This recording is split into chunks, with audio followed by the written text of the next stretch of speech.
গতকালের বৈঠক, যেখানে দেখা গেল রুদ্রমূর্তি মমতা বন্দ্যোপাধ্যায়ের। দলের জনপ্রতিনিধিদের তুলোধনা মুখ্যমন্ত্রীর, বাদ যাননি প্রশাসনের কর্তারাও। দুর্নীতি নিয়ে কড়া বার্তা মুখ্যমন্ত্রীর। কোন এমএলএ, এমপি, মিনিস্টার থেকে শুরু করে পুলিশ অফিসার, জেলা এসডিও, ডিএম থেকে শুরু করে আইসি থেকে শুরু করে কারো কারো অভ্যাস হয়ে গেছে আইসি হলে যতটা পারি ইনকাম করে নি, এসডিও হলে একটা সঞ্চয় করে নি, ডিএম যে কদিন থাকবো সঞ্চয় করে নি দেশে পাঠিয়ে দিই। এগুলো অনেক হয়েছে, আর করবেন না প্লিজ। এবার কিন্তু বড্ড চোখে লাগছে। হাওড়াতেও এসডিও আছে, নদিয়াতেও কুপার্স ক্যাম্প এসডিও রানাঘাট আছে, পূর্ব মেদিনীপুর হলদিয়াতেও এসডিও হলদিয়া আছে। তারা দেখে না কেন? কেন দেখে না? তাদের they have to take the responsibility. এদের কাছে শোকজ করো, ক্লারিফিকেশন চাও। তৃণমূল ক্ষমতায় থাকবে আর দুর্নীতি হবে না, এটা অসম্ভব, পাল্টা শ্রমিক ভট্টাচার্য। তৃণমূল থাকবে, টাকা থাকবে না।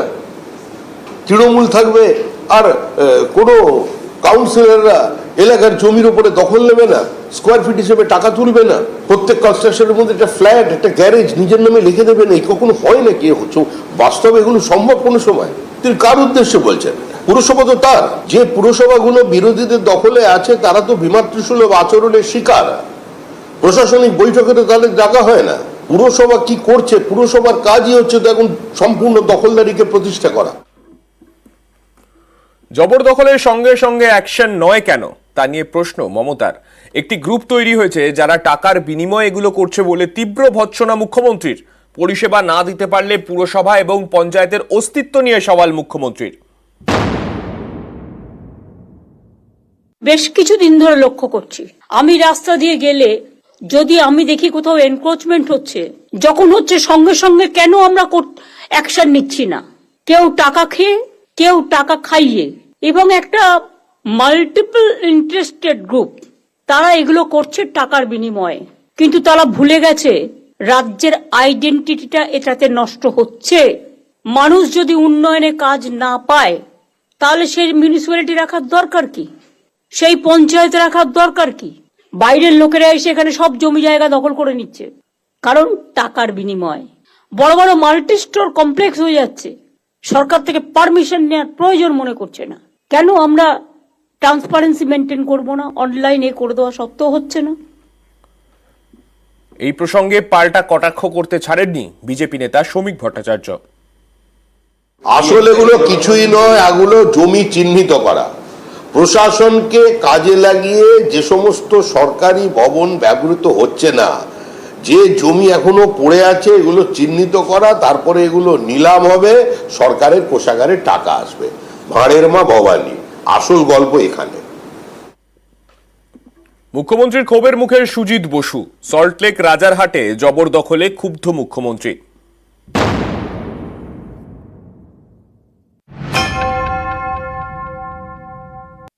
সল্টলেক আমার লজ্জা লাগছে। রাজারহাটেও শুরু হয়েছে এনক্রোচমেন্ট, সল্টলেকেও ইচ্ছা মতো সুজিত বসু লোক বসাচ্ছে কম্পিটিশন করে। কেন কেন বাইরের লোক বসবে? একদম পুরো এআরডি অফিসের সামনে সব এনক্রোচমেন্ট হয়ে গেছে। একটা করে তিপ্পল লাগাচ্ছে, একটা করে বসে হচ্ছে, একটা করে তিপ্পল লাগাচ্ছে, একটা করে বসে হচ্ছে। কেন? ওয়াই? কত টাকার বিনিময়ে? কারা নিয়েছে টাকা? কেন সল্টলেক কর্পোরেশনের কাউন্সিলররা কাজ করে না? রাস্তা ঝাড় দেয় না? এবার কি আমাকে রাস্তা ঝাড় দিতে বেরোতে হবে? এলাকার লাইট দেখে না, রোড দেখে না, জল দেখে না।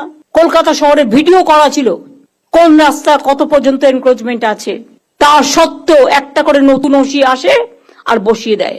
আর আমি ঘাতক ঝগড়া করব, আমি রাস্তায় গেলেই দেখতে পাই, পুলিশের চোখে পড়ে না, সব চোখে ঠুলি দিয়ে বসে আছে।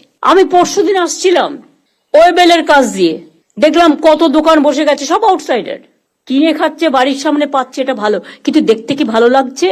ডার্টি করে রেখে দিয়েছে জায়গাটা। কেন একটা খাওয়ার জন্য একটা নতুন জোন করছেন না আপনারা? বৃদ্ধা থাকেন, ভাড়া নিয়েছে তার কাছ থেকে, ভাড়া নেবার পর পারমিশন নেই, উইদাউট পারমিশনে 3 তলা 4 তলা 5 তলা তুলেই যাচ্ছে। কেন তাদের অ্যারেস্ট করছেন না? কেন ভেঙে দিচ্ছেন না? 2-1টাকে অ্যারেস্ট তো করুন, 2-1টা ভাঙুন। আমি বলবো স্টার্ট ফ্রম মাই হাউস। কেন আমি ইলিগাল জিনিসকে আমি অ্যালাউ করবো? যেই হোক, কোন এমএলএ, এমপি, মিনিস্টার থেকে শুরু করে পুলিশ অফিসার, জেলা এসডিও, ডিএম থেকে শুরু করে আইসি থেকে শুরু করে কারো কারো অভ্যাস হয়ে গেছে আইসি হলে যতটা পারি ইনকাম করে নি, এসডিও হলে একটা সঞ্চয় করে নি, ডিএম যে কদিন থাকবো সঞ্চয় করে নি দেশে পাঠিয়ে দিই। এগুলো অনেক হয়েছে, আর করবেন না প্লিজ। এবার কিন্তু বড্ড চোখে লাগছে। সুজিত বসুর কাছেই উত্তর আছে পাল্টা কটাক্ষ শ্রমিক ভট্টাচার্যর। দেখুন, এর উত্তর তো সুজিত বসু দিতে পারে। আমরা জানি বিধানসভার ফ্লোরে দাঁড়িয়ে নয়নজলি বুঝিয়ে দেওয়ার জন্য সব্যসাচী দত্ত সরাসরি সুজিত বসুর বিরুদ্ধে অভিযোগ করেন on the floor of the house. এটা তো সরকারি রেকর্ড, ইনি অভিযোগ করেছিলেন। আমিও বলেছিলাম যে এই যে নয়নজলিতে মৃতঞ্জলি দেওয়ার ব্যবস্থাটা কবে বন্ধ হবে। তার উত্তরে আজকে পার্থ চট্টোপাধ্যায় বলেছিলেন যে আমাদের ঘরের ঝামেলাটা আমরা মিটিয়ে নেব, কোনো জায়গায় আইন ভাঙা হবে না। চলে যান আজকে লেক টাউনে, শ্রীভূমিতে পরিষ্কার দেখা যাচ্ছে কিভাবে নয়নজলি বুঝিয়ে জায়গা বেড়ে পড়েছে। সরকারি জমি দখল, রাস্তা দখল, পুকুর বোঝানো পর্যন্ত হচ্ছে। শিলিগুড়ির মেয়র গৌতম দেবকে তীব্র ভৎসনা মুখ্যমন্ত্রীর। সেবক রোড, কাওয়াখালী, ডাবগ্রাম, ফুলবাড়ি নিয়ে ক্ষোভ প্রকাশ মমতার। তদন্তের নির্দেশ মুখ্যমন্ত্রীর। মুখ্যমন্ত্রীর তোপকে হাতিয়ার করে সরব বিজেপিও।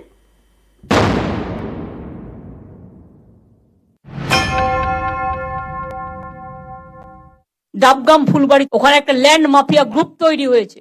তারা গভর্নমেন্টের সব জমি কাওয়াখালী থেকে শুরু করে বিক্রি করে দিচ্ছে। এটা নিয়ে আমি অলরেডি তদন্তের নির্দেশ দিয়েছি। এক্ষেত্রে পুলিশও লোকাল ইনভলভ আছে, ল্যান্ড ডিপার্টমেন্টও ইনভলভ আছে। নতুন মেনটেনেন্স করো, জল পড়ে যাচ্ছে, মেনটেনেন্স নেই। হাওড়া, শিলিগুড়িতেও জল নিয়ে প্রায় অভিযোগ আসছে। 19,000 কোটি টাকা ইউডিএম কে আমাকে দেওয়া হয়েছে জল পৌঁছে দেওয়ার জন্য। তাহলে আমি কেন ফেস করবো ক্ষোভ? ইলেকশনের আগে জল নিয়ে প্রবলেম হলো না, ইলেকশনের সময় প্রবলেম হলো না। ইলেকশনের সময় তার মানে এটাকে সাপ্রেস করে রাখা হয়েছিল? একমাত্র ডাবগ্রাম, ফুলবাড়ি কি এমন করেছে? কিচ্ছু করেনি। জমি দখল করেছে যারা, তারা ভোটটা দিয়েছে টোটাল বিজেপিকে। জমি মাফিয়াদের গ্রুপ, চেটের টাকা এসব বরদাস্ত করা হবে না। গভর্নমেন্ট কারো জন্য কোনো বদনাম নেবেন না। আর অরূপ, গৌতম, তোমরা যারা এখানে আছো, নন্দিতা তুমিও বাদ নাও, কিন্তু তোমাদের আমি বারবার বলবো, don't interfere in the business of development. Sevoke road, Kawakhali, Dabgram, Phulbari, Gautam Deb তুমি এসছো, you can't deny your responsibility also. ওই গ্রুপটাকে আমি ছাড়বো না। মনোজ, তদন্ত এগোচ্ছে, যে করেছে অ্যারেস্ট করে নেবে। আমি কোনো কাউকে ক্ষমা করব না।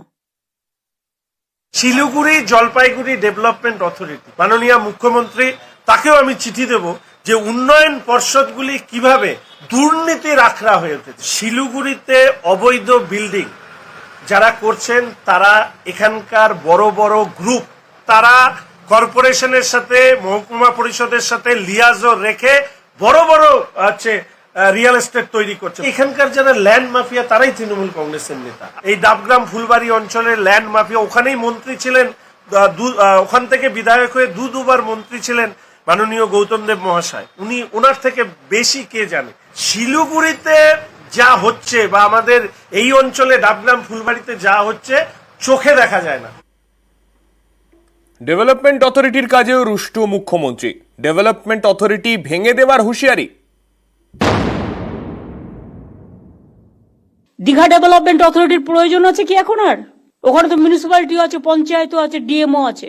বিরাট বাড়ি করে 400-500 লোক, কারো গা টিপছে, কারো পা টিপছে, কারো মাথা টিপছে, সব সম্পত্তি করে রেখে দিয়েছে নিজস্ব। এগুলো ভেঙে দেবো আমি একদম। বড় বড় বিল্ডিং করে থাকছে, আরাম করছে। তাদের যেখানে গভর্নমেন্টের স্টাফ নেই সেখানে কাজে লাগিয়ে দাও। হলদিয়া ডেভেলপমেন্ট অথরিটিও তাই।